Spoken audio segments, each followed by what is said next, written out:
I'm Miss Glenister. I'm Miss Watson, and welcome to Virtual Gardening Club. The silver apples of the moon, the golden apples of the sun. What a lovely poem. Good morning, Miss Watson. Are you ready for Virtual Gardening Club today? I sure am, Miss Glenister. I've just been out in the garden today, and I've been trying to count how many bees come and visit all of the flowers and plants here. And so far I've only seen one, so I decided that I would write a poem to try and encourage the bees to come to my garden. That is a lovely idea, Miss Watson, but I don't think that a poem will bring bees to your garden. Unfortunately, bees come to your garden for other things, but if you're feeling confident enough, I would love to hear your poem. The hum and buzz of small shining wings puts me in mind of my fear of your stings. But so much more you do, little friend, your life is one we must defend. Velvety fuzz, from flower to flower you buzz, bringing us the foods we need each day. Little bee, please don't go away.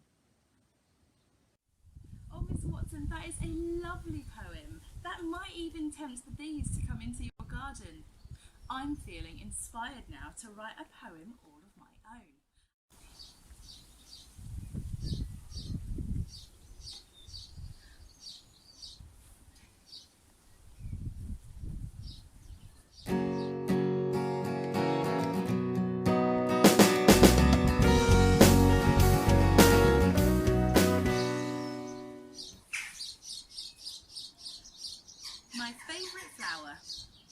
My favourite flower is a daisy, and one day I like to think that maybe the daisies in my garden will grow into a field of flowers that look like snow.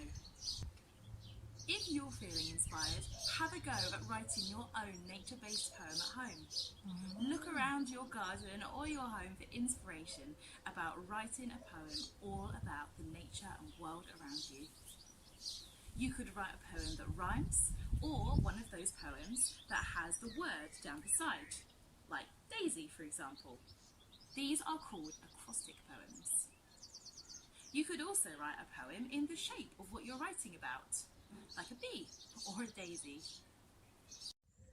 Have any bees come to your garden, Miss Glenister? No, Miss Watson. Maybe I should keep a tally so that I can remember how many bees I see in my garden each day. Well, I'm afraid I'm going to have to pretend to be a bee today, because I've got some lovely flowers growing on my tomatillos, but if they don't get pollinated, then I won't be able to cook with some lovely tomatillos because they won't grow.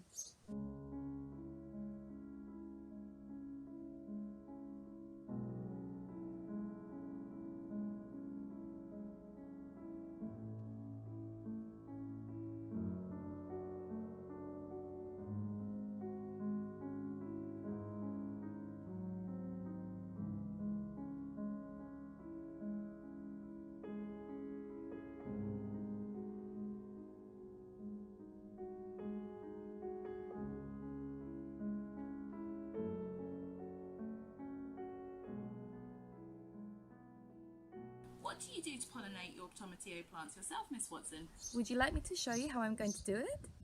So to pollinate tomatillos, you need two of the same plant so that you can take pollen from one flower and put it on the flower of the other plant.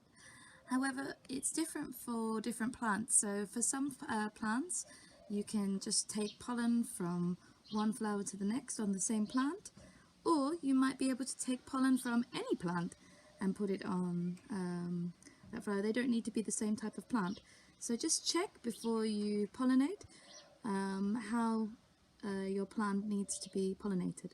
So for pollination, you need either a little paintbrush or soft brush like this one, or an earbud or cotton tip bud.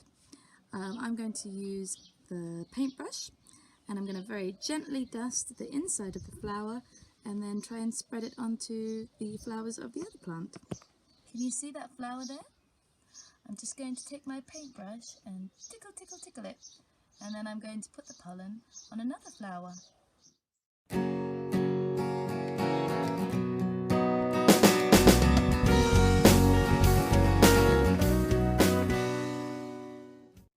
So as you can see, it's quite easy to pollinate a tomatillo plant. You just have to be careful and gentle. If you want to pollinate any plants in your garden, please check with an adult first, and you may need to check on the internet together to see how your plant can be pollinated. Wow, Miss Watson, how did it feel to be a bee? I bet it's fun for a few plants, but if you had a big farm or hundreds of plants, then pollinating them yourself isn't going to be very practical. There are lots of things that you can do to attract bees and other pollinators to your garden. If you have a garden or some outdoor space, you could build or buy a bee hotel. This needs to be at least 1 metre off the ground in a sunny place that doesn't have lots of plants around it. In the description, there's a link to how to make a very simple bee hotel. Make sure there are plants all year round that can provide bees with pollen, such as lavender and phacelia for the summer, abelia and sage for the autumn, and snowdrops for the winter. You can also plant native wildflowers, which your bees will love. Leave some of your lawn to grow long, so there is shelter for the bees in tall grass. You could also turn this into a mini wildflower meadow. Don't use harmful chemicals such as insect repellents on your plants. Instead, use a natural repellent such as garlic water. Wow, Miss Glenister, I didn't realise that there were so many things I could do to make my garden more bee-friendly. I'm going to build a bee house, and I think I'm going to look up some of the plants that you mentioned, because I didn't think about different seasons and how the bees would be hungry in the winter or in the early spring. So it's good to know which plants will flower and feed the bees. Now, we've talked a lot about bees in this episode, and we are bee crazy, but there are other pollinators that we really love as well, like butterflies, and we're very grateful to Leah, who sent us in a video of a butterfly hatching. It's really amazing, so we would like to share it with all of you as well.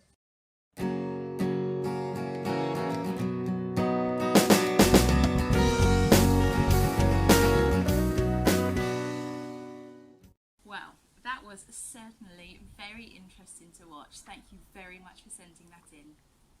Before we finish today's episode, I'd just like to give you an update on my sunflowers.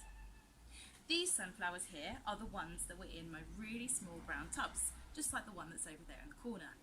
They're doing really well, as you can see, and I have decided to put them out in my greenhouse. You may have remembered that last week I said the ones in my green tubs, the giant sunflowers, hadn't been doing very well, and I realised that I'd been overwatering them and the seeds were drowning. So I decided to try again, and I planted new sunflower seeds, and I've tried a new technique. Instead of watering them from the bottom, I've been using a spray to just spray them a few times a day just to keep the soil moist. And as you can see, it's working really well, and almost all of the seeds have started to grow. That's all for today's session, and I hope that you've been left with a few ideas for writing nature-based poems and making your own bee hotels. We'll See you next week for another episode of Virtual Gardening Club.